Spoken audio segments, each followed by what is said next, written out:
Pinapa-freeze na ang aabot sa higit 4 na bilyong pisong halaga ng mga eroplano at helicopter na pagmamay-ari umano ng mga kumpanyang konektado kay Congressman Zaldy Co.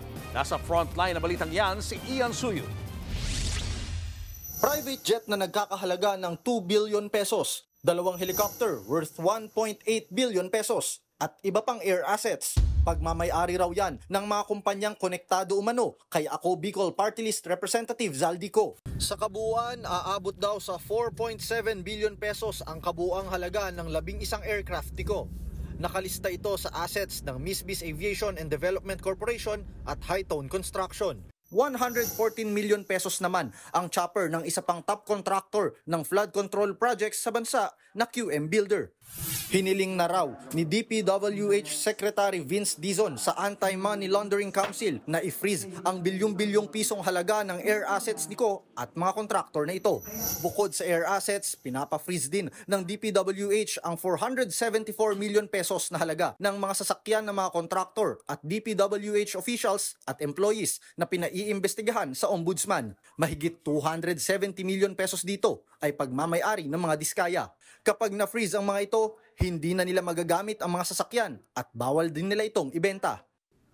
Maniwala po kayo, umpisa pa lang po ito sa mga hahabulin nating mga assets. Hindi po kami titigil ang hindi mabawi ang pera ng taong bayan.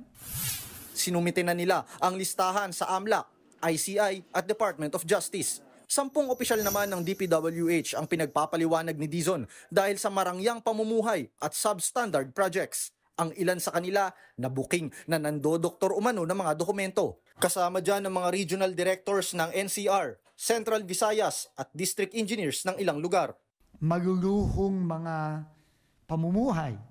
No? Meron pa kami nakita dito na gumagamit pa ng mga chartered airplane. Kung hindi sila sumunod, makakasuhan sila administratively and even criminally.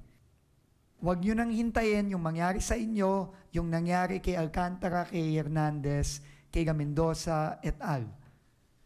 Na nung una, wala akong alam, at kumanta din pala. Binigyan sila ng 5 araw para magpaliwanag. Hindi naman nagulat si Dizon sa inamin ni dating DPWH Assistant District Engineer Bryce Hernandez na lahat ng proyekto sa Bulacan, 1st District ay substandard. Sa lahat ng mga nakita namin, hindi ako nagugulat dun sa sinabi ni Bryce Hernandez. Pero, tingin ko hindi lang to 1st District of Bulacan. We have no choice. We have to fix them. Naging emosyonal din si Dizon nang ilarawan ang malawakang korupsyon sa mga proyekto sa DPWH. Kahapon nga, sabihin ko sa inyo, muntik na akong tumalon dun sa tulay na hindi natapos ng 8 years. Kasi parang overwhelming na masyado to. I'm emotional here because the gravity of this problem is unthinkable. I'm telling you right now. Unthinkable ito. Talagang grabe. At nandito pa lang tayo sa pananagot. Part 1 pa lang tayo. Nagbabalita mula sa Frontline, Ian Suyo, News 5. Mga kapatid, Julius Babaw po. Para sa komprehensibo at makabuluhang balitaan at talakayan, mag-follow at mag-subscribe na sa social media pages ng News 5.